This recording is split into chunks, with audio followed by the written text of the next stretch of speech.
Hello दोस्तों, आपका बंधु परिवार में स्वागत है।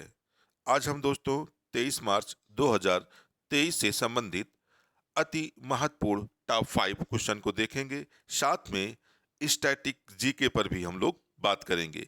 आज का पहला क्वेश्चन है, हाल ही में एसबीआई ने किस शहर में इनोवेशन, इंक्यूबेशन और एक्सेलेशन सेंटर स्थापित करने की घोषणा की है?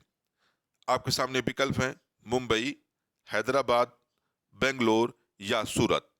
हाल ही में मुंबई में एसबीआई द्वारा इनोवेशन, इंक्यूबेशन और एक्सेलेशन सेंटर स्थापित करने की घोषणा की गई है। तो हमारा विकल्प क्या हो जाएगा? विकल्प नंबर ए हो जाएगा। विकल्प नंबर ए सही हो जाएगा। अगले क्वेश्चन की तरफ हम लोग बढ़ते हैं, या अगला फैक्ट देखते हैं हम लोग दोस्तों। हड़प्पा किस नदी के तट पर स्थित है? हड़प्पा जो है रावी नदी के तट पर स्थित है। लखनऊ समझौता कब हुआ था? लखनऊ समझौता 1916 में हुआ था। यानी लखनऊ जो समझौता था वह कब हुआ था? 1916 में हुआ था। डिस्कवरी ऑफ इंडिया पुस्तक किसने लिखी थी?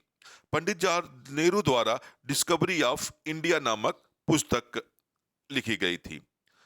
अगला फैक्ट देखते हैं, गुणसूत्र शब्द की खोज किसने किया था? तो वर्ल्डेयर द्वारा गुणसूत्र शब्द की खोज की गई थी। अगले क्वेश्चन की तरफ हम लोग बढ़ते हैं दोस्तों। अगला क्वेश्चन देखते हैं, हाल ही में गंगा नदी से किस नदी तक चलने वाला एमबी राम प्रसाद बिस्मिल अब तक का सबसे लंबा जहाज बन गया है? नर्मदा, सोन, यमुना या ब्रह्मपुत्र? जो राम प्रसाद एमबी जहाज है वह गंगा नदी से ब्रह्मपुत्र नदी तक चलने वाला दुनिया का सबसे लंबा जहाज बन गया है।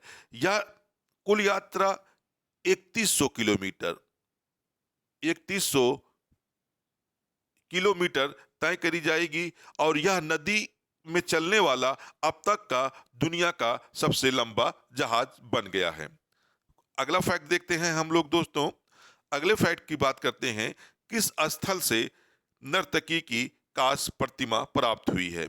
सिंधु के किस स्थल से नर्तकी की कांस्य प्रतिमा प्राप्त हुई है? तो किस स्थल से दोस्तों? मोहनजोदड़ो से।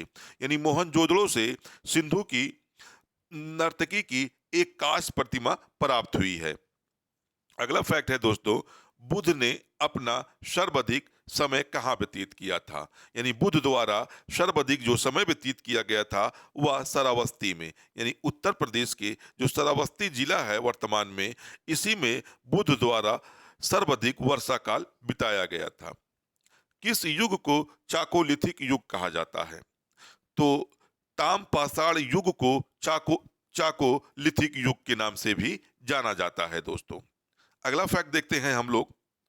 अगला क्वेश्चन देखते हैं, हाल ही में इसरो ने किस राज्य में स्थित सतीश धवन अंतरिक्ष केंद्र से इस वर्ष का पहला radar imaging satellite EOS-04 launch किया है? आपके सामने विकल्प हैं महाराष्ट्र, आंध्र प्रदेश, केरल या कर्नाटक। हाल ही में इसरो ने अपना सन 2023 का पहला radar imaging satellite EOS-04 Andhra Pradesh से लॉन्च किया है। यानी आंध्र प्रदेश में स्थित सतीश धवन अंतरिक्ष केंद्र से इसरो द्वारा इस वर्ष का पहला radar imaging satellite EOS-04 launch किया गया है। दोस्तों यह क्वेश्चन पीसीएस के लिए अति महत्वपूर्ण हो सकता है। इसे आप अपने नोटबुक्स में चाहें तो नोट कर लें। अगले क्वेश्चन की तरफ हम लोग बढ़ते हैं, या अगले फैक्ट की तरफ देखते हैं। अगला फैक्ट है, अकबर ने महाभारत का फारसी अनुवाद किस नाम से करवाया था? तो अकबर ने रज्मनामा नाम से महाभारत का फारसी में अनुवाद करवाया था। अगला फैक्ट देखते हैं हम लोग दोस्तों, आधुनिक मानव को क्या कहा जाता है? जो वर्तमान में आधुनिक मानव हैं इन्हें हम होमो सेपियंस के नाम से जानते हैं। यानी होमो सेपियंस के नाम से आधुनिक मानव का जाना जाता है। अगला देखते हैं, कृषि का प्रथम साक्ष्य किस पुरातत्व स्थल से प्राप्त हुआ था? जो कृषि का प्रथम साक्ष्य प्राप्त होता है दोस्तों, वह मेहरगढ़ से, यानी मेहरगढ़ से कृषि का सर्वाधिक पुराना साक्ष्य, यानी कहें सर्वाधिक जो प्रथम साक्ष्य कृषि का मिलता है, वह मेहरगढ़ से लगभग 7000 बीसी के आसपास से, यानी 7000 बीसी के आसपास से मेहरगढ़ से कृषि का साक्ष्य हमें प्राप्त होता है। अगले क्वेश्चन की तरफ बढ़ते हैं दोस्तों। आज का चौथा क्वेश्चन देखते हैं हम लोग। हाल ही में किस बैंक के द्वारा ग्रीन डिपॉजिट प्रोग्राम शुरू किया गया है? आपके सामने विकल्प है यूको बैंक, अगला विकल्प है एचडीएफसी बैंक, अगला विकल्प है डीबीएस बैंक ऑफ इंडिया और यस बैंक। हाल ही में डीबीएस बैंक इंडिया ने ग्रीन डिपॉजिट प्रोग्राम शुरू किया है, यानी हमारा उत्तर क्या सही हो जाएगा? उत्तर नंबर सी सही हो जाएगा, यानी डीबीएस बैंक इंडिया ने ग्रीन प्रोग्राम की शुरुआत की है। कुछ अनफैक्ट देखते हैं दोस्तों। गुप्त स्वर्ण मुद्रा को किस नाम से जाना जाता है? यानी गुप्तों द्वारा जो मुद्रा शुरू की गई थी या स्वर्ण मुद्रा चलाई जाती थी, उसे किस नाम से जाना जाता था दोस्तों? दिनार। यानी दिनार नाम से गुप्तों द्वारा शुरू की गई स्वर्ण मुद्रा को कहा जाता था। यानी जो स्वर्ण मुद्रा गुप्तों द्वारा जारी की गई थी, उसका क्या नाम था? दिनार नाम था। अगला देखते हैं, भारत का सबसे लंबा बांध कौन सा है? तो भारत का जो नदी घाटी परियोजनाओं में सबसे लंबा बांध है, वह कौन सा बांध है? हीराकुंड बांध। हीराकुंड बांध जो है, यह भारत का सबसे लंबा बांध कहलाता है। अगला फैक्ट देखते हैं हम लोग दोस्तों। सैंडल आयोग का संबंध किससे है?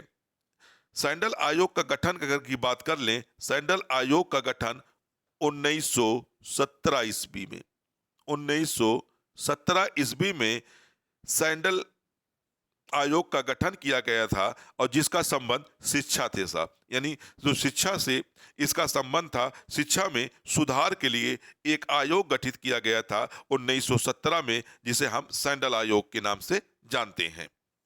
अगले क्वेश्चन की तरफ हम लोग बढ़ते हैं। आज का आखिरी क्वेश्चन देखते हैं दोस्तों। हाल ही में 2050 तक शुद्ध शून्य कार्बन उत्सर्जन लक्ष्य निर्धारित करने वाला पहला दक्षिण एशियाई शहर कौन बन गया है? यानी कहा जाए दोस्तों, जो दक्षिण एशियाई देशों में सर्वप्रथम किस शहर ने 2050 तक शुद्ध शून्य कार्बन उत्सर्जन करने का लक्ष्य निर्धारित किया है? आपके सामने विकल्प है संघाई, मुंबई, कोलंबो या कोलकाता।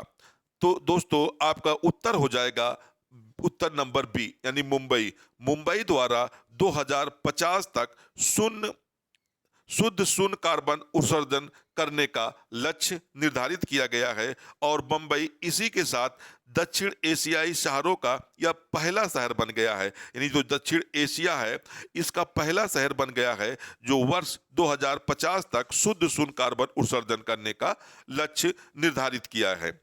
इससे संबंधित कुछ और फैक्ट देखते हैं दोस्तों। अनफैक्ट की अगर हम बात कर लें, तो अनफैक्टों में पहला है, वाराणसी में सबसे पहले किसने संस्कृत महाविद्यालय की स्थापना की थी? जो वाराणसी में सर्वप्रथम संस्कृत विद्यालय खोला गया था, वह जोनाथन डंकन द्वारा वाराणसी में सर्वप्रथम संस्कृत विद्यालय स्थापित किया गया था। अगला फैक्ट देखते हैं हम लोग दोस्तों। सिंधु स्थल लोथल किस नदी के किनारे पर स्थित है? जो लोथल स्थल था सिंधु सभ्यता का, वह किस नदी के किनारे स्थित था? तो भोगवा नदी के किनारे स्थित था। और लोथल की अगर हम बात कर लें, तो यह भारत के गुजरात, यानी भारत के या गुजरात राज्य में स्थित था, और यह इसे सिंधु सभ्यता का एक तरह से कहा जाए तो इसे गोदीवाड़ा भी कहा जाता था, यानी गोदीवाड़ा, या एक तरह से कहा जाए बंदरगाह नगर भी कहा जाता था। अगला देखते हैं दोस्तों, आज का अंतिम फैक्ट देखते हैं। सरस्वती सम्मान किस विभाग में दिया जाता है? सरस्वती सम्मान जो है दोस्तों, यह साहित्य क्षेत्र में दिया जाने वाला एक अति महत्वपूर्ण सम्मान होता है। जो सरस्वती सम्मान होता है, यह साहित्य क्षेत्र में दिया जाता है दोस्तों। तो आज का वीडियो दोस्तों यहीं तक का। आपको हमारा वीडियो कैसा लगा, आप लोग हमें कमेंट बॉक्स में बताएं और हमारे चैनल को सब्सक्राइब करें, शेयर करें और लाइक करें दोस्तों। आज का वीडियो यहीं तक का दोस्तों। फिर हम कल मिलते हैं कुछ नए विशेषज्ञों के साथ, कुछ अति महत्वपूर्ण स्टैटिक जीके के साथ। जब तक के लिए दोस्तों, धन्यवाद।